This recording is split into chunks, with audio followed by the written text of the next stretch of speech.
Dickey Goel's का question है, firm में 3 पार्टनर हैं X, Y and Z. Profit sharing ratio है 7:2:1। ये फर्म की बैलेंस शीट है। 31 मार्च को फर्म डिसॉल्व हो रही है। एक्स बिल्डिंग लेके जा रहा है, वाई भी कुछ एसेट्स ले जाएगा और क्रेडिटर्स का पेमेंट कर देगा। वाई बिजनेस को कंटिन्यू रखेगा। जेड जो है सी कंपनी के शेयर्स को ले जा रहा है। बी कंपनी के शेयर्स प्रॉफिट शेयरिंग रेशियो में पार्टनर्स में बढ़ जाएंगे। लेजर अकाउंट बनाने के लिए कहा गया। क्वेश्चन स्टार्ट करते हैं। ये रियलाइजेशन अकाउंट का फॉर्मेट है। एसेट्स और लाइबिलिटीज़ को हमने ट्रांसफ़र कर लिया है। जितने प्रोविजंस होते हैं उनको भी हम रियलाइजेशन अकाउंट में ही ट्रांसफ़र कर देते हैं। Provision for depreciation account 4000। X ने बिल्डिंग लिया है 7300 में एंट्री करते हैं। X capital account 7300। Y goodwill, stock, debtors book value पे ले जा रहा है। पेटेंट 6500 में, मशीनरी 1500 में। इसके अलावा वो क्रेडिटर्स को पेमेंट भी खुद ही करेगा। Wise capital account, debtors, stock, patents, machinery, goodwill 3000। Total लेके जा रहा है 16,244। जेड सी कंपनी के शेयर्स 5 रुपीज़ पर शेयर के हिसाब से ले जा रहा है। कंपनी के कितने शेयर्स है? 60 शेयर्स। 5 रुपीज़ के हिसाब से तो कितने हो गया? 300 रुपीज़। बी कंपनी के जो शेयर्स हैं वो किस रेशो में बटेंगे? इन profit sharing ratio. Profit sharing ratio कितना है? 7:2:1। 2000 के शेयर्स हैं तो एक्स को कितना पे करना है? 7/10। सिंप्लीफाई करेंगे 1400। ऐसे ही वाई का निकाल लेंगे 2000 इंटू 2/10। सिंप्लीफाई करेंगे 400। जेड 200। सी कंपनी के शेयर्स जेड कितने में ले जा रहा है? 300 रुपीज़ में। जेड्स capital account, C company shares 300 rupees. X, Y, Z 1400, 400, 200। Creditors को पेमेंट करेगा वाई, तो वाइज कैपिटल अकाउंट 3142। सारी एडजस्टमेंट कंप्लीट हो गई हैं। बैलेंस निकाल लेते हैं। क्रेडिट साइड पर टोटल ज़्यादा है, इट मीन्स फर्म को प्रॉफिट हुआ है 32,986। 520 रुपीज़ का प्रॉफिट है, बांट देते हैं 104 एंड 52। जेड का 520 into 1/10। Y 520 into 2/10। Realisation account complete हो गया है। पार्टनर्स कैपिटल अकाउंट ड्रॉ करते हैं। बैलेंस 3582,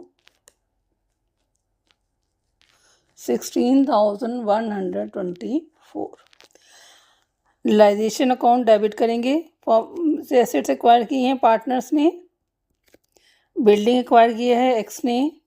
16,244 की एसेट्स एक्वायर की हैं वाई ने। शेयर्स लिए हैं रियलाइजेशन अकाउंट 1400 के एक्स ने, 400 के वाई ने और जेड ने 500 के। 200 + 300।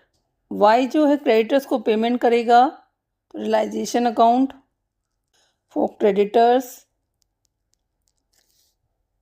प्रॉफिट हुआ था, रियलाइजेशन अकाउंट क्रेडिट करेंगे पार्टनर्स अकाउंट में 364, 104, 52। अब और तो कोई एंट्री है नहीं तो इसे क्लोज कर देते हैं। एक्स का डेबिट साइड का टोटल ज़्यादा है, इट मीन्स पैसा इसने फर्म से ज़्यादा विड्रॉ किया हुआ है। पैसा लेकर आएगा बैंक अकाउंट 4,754। वाई 16,644, 10,678। जेड पैसा विड्रॉ करेगा 15,676 बैंक अकाउंट। बैलेंस शीट में कैश है, कैश अकाउंट 244। एक्स और वाई पैसा लेकर आए हैं, डेबिट कर देंगे x capital account vice capital account 4,754, 10,678। Jades capital account Z withdraw करेगा 15,676, 15,676, 15,676। दोनों साइड का टोटल टैली कर गया। इट मीन्स हमारी कैलकुलेशन सही है। क्वेश्चन आपका कंप्लीट हो गया। कोई डाउट है तो कमेंट सेक्शन में लिख सकते हैं। इस क्वेश्चन में कैश अकाउंट का बैलेंस गिवन था तो हमने उसे बैंक में डिपॉजिट कर दिया है और जितनी भी एंट्रीज थी वो बैंक से ही की हैं। देखिएगा से क्वेश्चन है, फर्म में 3 पार्टनर हैं P, Q and R. Profit sharing ratio है 3:2:1। ये फर्म की बैलेंस शीट है। फर्म डिसॉल्व हो रही है, एसेट्स को सेल कर दिया गया है, स्टॉक को पी और क्यू ले जा रहे हैं, शेयर्स का हाफ मार्केट में सेल कर दिया गया है, रिमेनिंग पी एंड क्यू ले गए हैं प्रॉफिट शेयरिंग रेशियो में। 50,000 के क्रेडिटर्स मोटर कार से सेटल हो गए हैं, रिमेनिंग को पे किया है 2% डिस्काउंट पे। एक्सपेंसेस और रियलाइजेशन है 6,000 रुपीज़। पी अपनी वाइफ का लोन डिस्चार्ज कर देगा। क्वेश्चन में जनरल एंट्रीज मांगी गई हैं और लेदर अकाउंट्स। क्वेश्चन स्टार्ट करते हैं। ये फर्म का रियलाइजेशन अकाउंट है जहां सारी एसेट्स और लायबिलिटीज़ को ट्रांसफ़र कर दिया है। पेमेंट के लिए इंस्ट्रक्शन देख लेते हैं। फर्म ने एसेट्स को सेल किया है। Debtors 15,000, plant 30% discount. प्लांट था 80,000 रुपीज़ का, 30% डिस्काउंट पे सेल हुआ है तो कितना डिस्काउंट मिला है 24,000 का। 80,000 में से डिस्काउंट माइनस कर देंगे तो नेट अमाउंट कितना मिला होगा 56,000। स्टॉक वैल्यूड हुआ है 36,000। पी और क्यू ने इक्वली लिया है तो 36,000 का हाफ 18,000, तो 18,000 piece capital account, cues capital account. Debtors 15,000, plant 56,000, total amount मिला है 71,000। पीस कैपिटल अकाउंट स्टॉक ले गया है 18,000, क्यूज कैपिटल अकाउंट 18,000। ए लिमिटेड के शेयर्स की कीमत कितनी है 16 पर शेयर। हाफ शेयर को कंपनी ने मार्केट में सेल कर दिया है। टोटल शेयर थे 3,000, उसमें से हाफ कितने हो गए 1,500। इन 1,500 शेयर्स को मार्केट में सेल कर दिया तो कितने में सेल हुआ होगा 1,500 इंटू 16, 24,000 में। और रिमेनिंग हाफ को कौन ले गया है पी और क्यू, तो रिमेनिंग हाफ पे कितने के हैं 24,000 के। कौन ले जाएगा पी और क्यू, किस रेशो में प्रॉफिट शेयरिंग रेशो में। प्रॉफिट शेयरिंग रेशो इनका आपस में कितना है 3:2, तो 3/5 पी और क्यू 24,000 इंटू 2/5। शेयर को सेल किया है बैंक अकाउंट 24,000, रिमेनिंग पी और क्यू लिया है प्रॉफिट शेयरिंग रेशो में। Piece capital account 24,000 into 3/5 simplify करेंगे 14,400।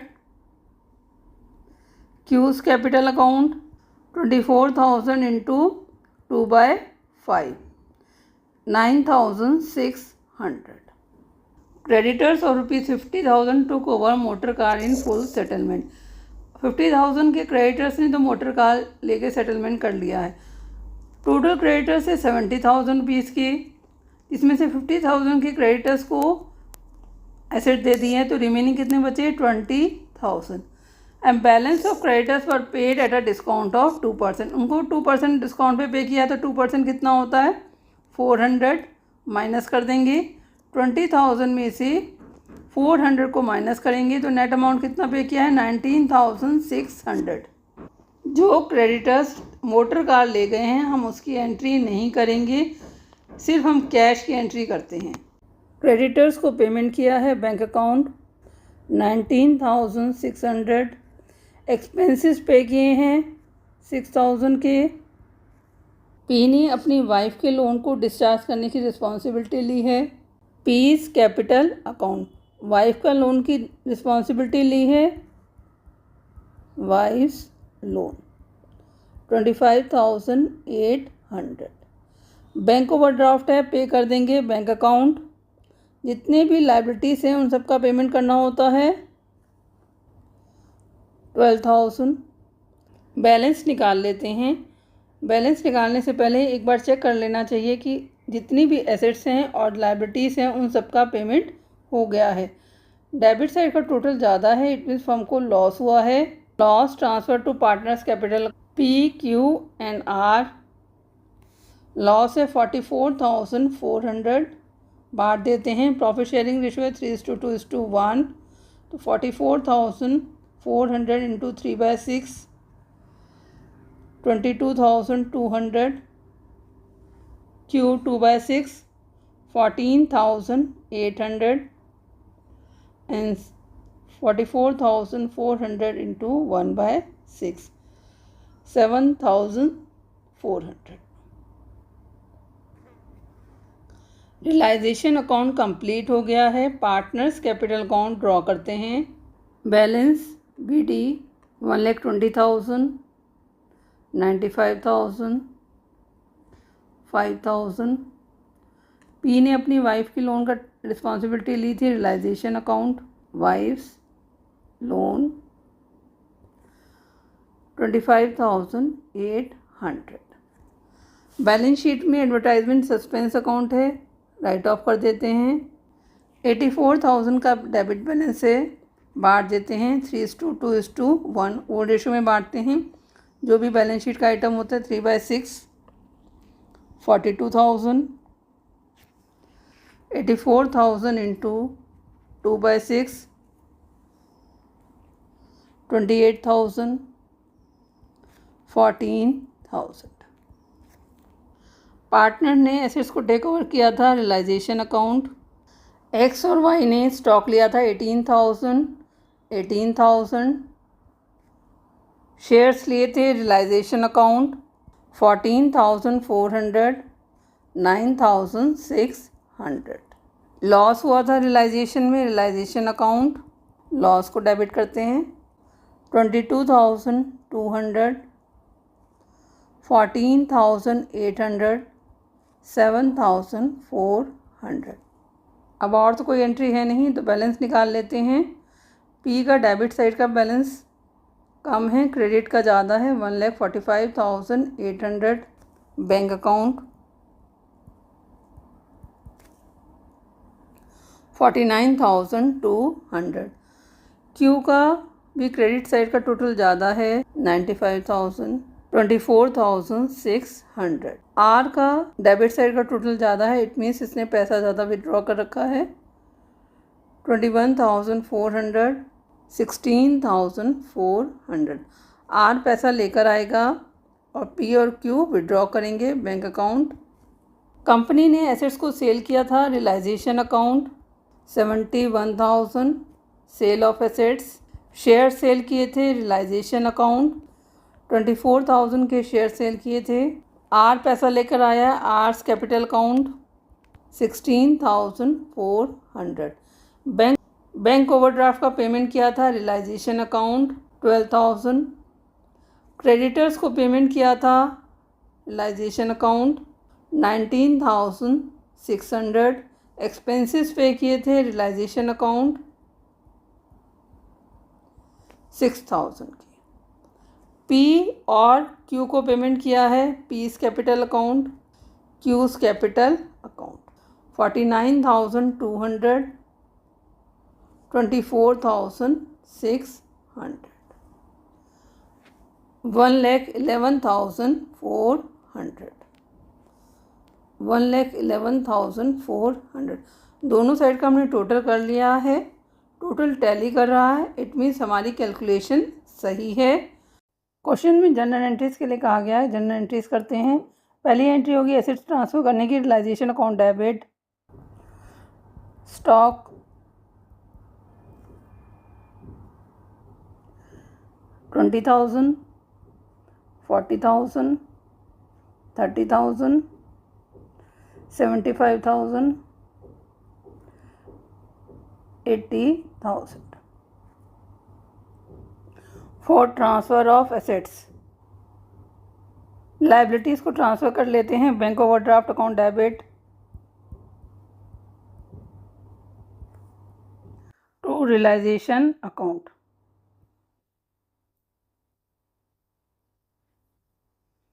12,000, 70,000, 25,800, 1,200. टोटल है 1,09,000 for liabilities transfer to realisation account. Balance sheet में एडवर्टाइजमेंट सस्पेंस था, बांट देते हैं। P's capital account debit, Q's capital account debit, R's capital account debit, to advertisement suspense account. Balance sheet में कोई भी आइटम बचना नहीं चाहिए क्योंकि फर्म अब क्या हो रही है, डिज़ोल्व हो रही है। 84,000 का था, 42,000, 28,000, 14,000 for transfer of advertisement suspense to partners capital account in old ratio. Firm ने एसेट्स को सेल किया है, bank account debit to realisation account. 71,000 for sale of assets. Liabilities का पेमेंट किया था, realisation account debit to bank account. Creditor से 19,600 के, expenses से 6,000, 12,000 का बैंक ओवरड्राफ्ट था। टोटल पेमेंट किया है 37,600 for liabilities paid. Mrs P's loan को टेक ओवर किया है पी ने। Account debit to P's capital account 25,800 for loan is taken over by the partner. Partner ने स्टॉक्स लिया है, P's capital account debit, Q's capital account debit to realisation account. 18,000, 18,000, 36,000 for stock taken over by the partner equally. मैंने journal नहीं बनाया है, अब बना लीजिएगा। शेयर्स को सेल किया था, bank account debit to realisation account 24,000 for sale of shares. पैसा फॉर्म में आया होगा। पी और क्यू ने शेयर्स लिए हैं कंपनी के, P's capital account debit 14,400, Q's capital account 9,600। Total share लिए हैं 24,000 के to realisation account for shares taken by partners in profit sharing ratio. Loss हुआ था फर्म को, P's capital account debit, Q's capital account debit, R's capital account to realisation account 44,400, 7,400, 14,800, 22,200 for loss transfer to partners capital account. Partner पैसा लेकर आए हैं, entry करते हैं। Bank account debit to R's capital account 16,400 फॉर amount brought by R at the time of settlement, dissolution of the firm। P और Q पैसा लेकर गए हैं, पीस कैपिटल अकाउंट डेबिट। ये लास्ट एंट्री होती है at the time of dissolution to bank account. आपको ऑर्डर में ही एंट्रीज करनी है। 49,200, 24,600 for dissolution of the firm. Final payment is done. आपको ध्यान रखना है हमेशा जर्नल एंट्रीज में लास्ट में ये एंट्रीज होंगी। यहाँ तो पार्टनर पैसा लेकर आएंगे या विड्रॉ करेंगे। Thank you for watching video. Kindly like and subscribe it.